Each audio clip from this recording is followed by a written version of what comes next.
Hey guys, it's TB. I know you're probably wondering, we just did the Ohio video yesterday on 2 days in a row with videos. What manner of sorcery is this? Um, I will admit it is out of character for me, but given that it's the 1st of April, this is not an April Fool's joke. But the new league just started today, and I'm going to dive headfirst into trying to make Legend before the end of the month again. And so I'm taking advantage of the opportunity while I can. So, the reason you're all here, the new, recently released Tier 10 Tech Tree British Heavy Cruiser, the Goliath. Let me preface by saying I have not played any of the lower boats on this line. I have not started grinding it for myself yet. So I cannot speak to any of the lower tiers. I know what I've heard. Most of it was not positive, but I mean, lower tiers, you kind of got to set that expectation bar low. But I have had some games in Goliath now enough that I feel comfortable saying that it's not bad. If you don't have anything else to grind, I think it's worth trying to attain. Again, I can't speak for what that grind is going to be like, having not played the lower tiers yet. But I can say that I do think this is worth it, especially if you need something new to grind. I do think there are better tier 10s, and so if you are looking for your first tier 10 line to grind, I don't think this is it. But it's not bad, so it's definitely serviceable. I also apologize if I sound a little nasally. I am fighting some congestion. Mucinex is helping keep it at bay, but yeah. So I apologize if I sound extra nasally today. So anyways, given the line is already released, I'm not going to spend a bunch of time on statistics. I will link below in the description to the wiki entry for this one, so you guys can see the base stats, which are also available in-game. You can also see the elite stats once you've got it fully upgraded. But as usual, we'll just go through some of the other things that are harder to see and show you my build and my thoughts, and then I've got some gameplay for you, give you an idea how it actually does out there in battle. So I guess we'll start with the elite options. Cruiser modernization. English is one of my fortes, you know. Pretty typical. Advanced turret is what you can see I did decide to go with. Those of you who watch my videos know I like my turrets turning as fast as possible. Air defense alert 2, you get 3 of those. Smoke 1 times 2, sonar 1 times 2. I kind of feel like the tier 10 really does need smoke 2 for that longer duration. I am hoping that it gets a buff of that at some point. The smoke 1, even with advanced Mistweaver, available with either BD or Jellicoe, still kind of a sucky smoke duration. But it is what it is.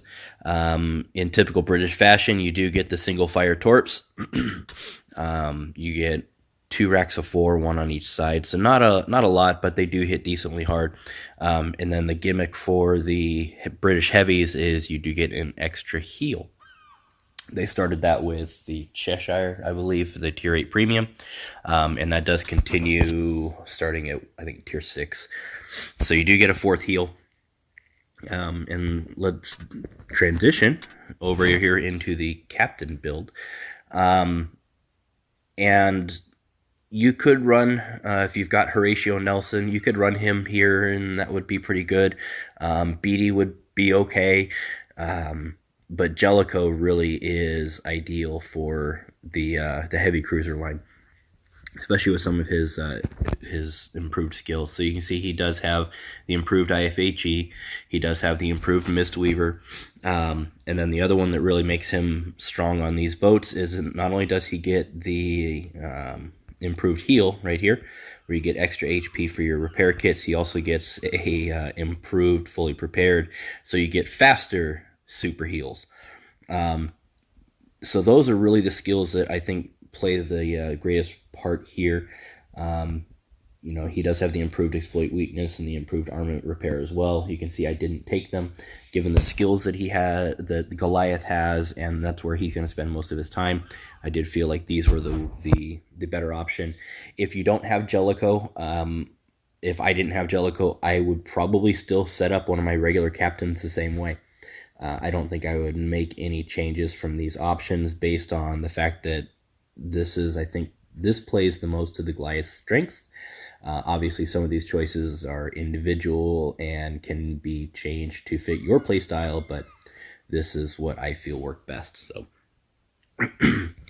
the equipment, yeah, there's not a lot here to talk about, especially if you've seen any of my other videos. You know my feelings on turret traverse. You know my feelings on the dispersion. And I did a whole video on this mod and why I don't feel it's worth it. So, given that there are no secondaries, this will buff your AA range, but I think it's a waste of a slot, personally. So, and again, there's some other options in here that you could argue for slot 2 and slot 3, depending on your play style and what you feel is important. This one right here is probably going to be important for everybody who ends up playing against Goliath. So one of the things that is, the AP is not bad. It's not great, but it's not bad. But the HE on this thing really does slap. So and the fire chance is stupid. So yeah. Historical camo, just if you want to see, pretty typical. I mean, I'll take the extra main gun range and the ship hit points, but the other two really, I don't think make that big of a difference. So you could skip the historical camo and go with, you know, Roar of Steel, or no, not that one. Crossfire maybe, but I think Roar of Steel is probably going to be your better option. So anyways, that's it for what we're going to talk about here. We're still at 7 minutes. God, I just cannot seem to talk less, can I? All right, let's get over to the gameplay and take a look and see what we got there.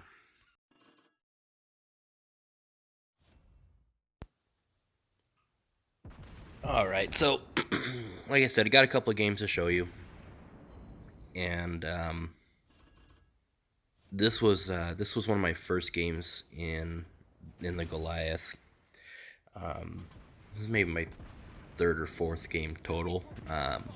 Played a couple the other day, but anyways, so it was one of the first games I'd played in it, and so was still definitely getting a feel for the boat. But so you can see we've got 4 destroyers on the red team, and being a cruiser, definitely wanted to get up here and do my part to keep the pressure on those destroyers and to keep them from taking out my battleships too soon.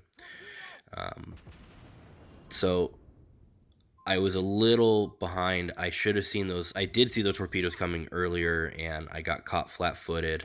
Managed to almost miss that one, but I don't think they were meant for me. I think he was trying to kill somebody else, but either way, still took one, and probably could have avoided it if I had paid a little bit better attention. So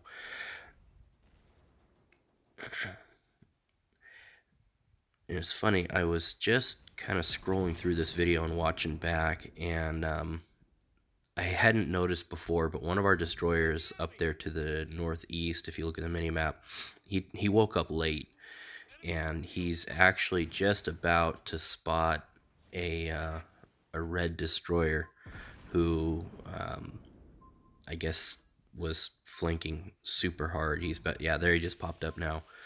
And I remembered towards the end of the battle, when I was trying to figure out who was left and who needed to be shot at, seeing that red destroyer way up to the north, and one of our destroyers chasing him and wondering what was going on. And it wasn't until just now when I looked back and saw that guy flanked so hard.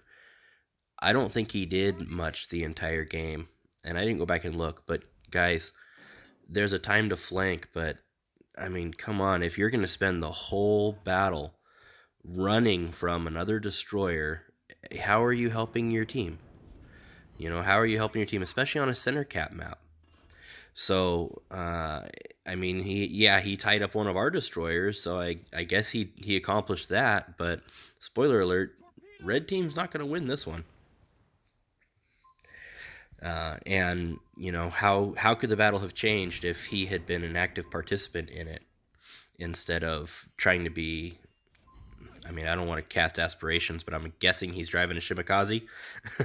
So, you know, you gotta play smart. And you know, is there a time to flank? Sure, but I don't know. That doesn't seem like smart gameplay to me. So, what do I know though, right?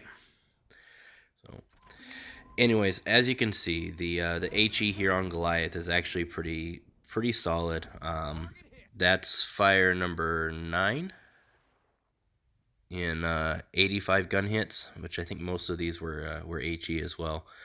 Um, Z's beached. Wasn't even really concerned about it. And here come the torpedoes. I had popped the sonar a minute earlier just to try to give me a little advance warning, but I'm healthy enough. I know I can take a couple and be a nose on to them. That was the most I was really going to take.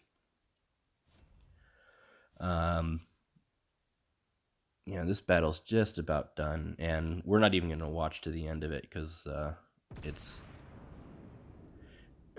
it wasn't worth watching. So I'm gonna put a couple shots, help finish off that Shimakaze, and I realized that I'm headed kind of the wrong way, and so I threw it in reverse and made a hard right. I'm trying to get around the other side of the island. Woo! One shot, one kill, right, boys?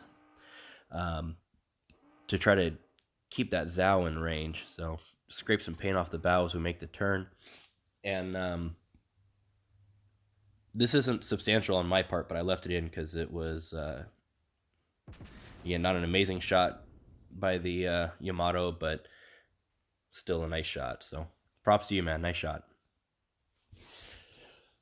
And so now we've got this one. And Boats asked me not to put this game in because he got wrecked very early. But I put it in anyways. Sorry, man, because it was still a pretty good representation of what Goliath can do. And unfortunately, that's my main objective, not making Boats look good. So, it is going to be a loss, and you know, there's nothing to say other than my team out potatoed the red team, including not just the randoms, but you know, everybody has bad games here and there, and the two guys I was playing with, who are both very good players, both had kind of rough games. So, combined with a double division on the red team and 4 destroyers, just made for a really rough game for us, unfortunately. But anyways, we all take our losses. We all have good games. We all have bad games, and we move forward. So the what I wanted to show you guys though was, again, just the accuracy of the guns, the way the fire chance works. Now, this is the second game I'm showing you guys, and both games I'm going to have really good RNG with my fires. That didn't happen every game, but it definitely can happen, and it's the 11% fire chance that the Goliath gets is definitely a workable option, especially with Jellicoe or Nelson as your captain with their improved IFHE skills. You're going to get more full rolls with the HE, and you're definitely going to see the fires come as a result. So it wasn't uncommon to put up a decent number of decent amount of fire damage. So yeah, this battle though, really, I mean, when I looked at the scores at the end, we got outplayed. It is what it is. But a couple of their destroyer players really had me questioning things, because they kept, like, this guy, I know he's got his smoke, he's moving, but then he's stopping, and that was a good move. He backed up, you know, I misaimed, but there's a couple of times that they were sitting still. I don't know. I don't know. Maybe I'm doing it wrong. They outplayed us, right? So.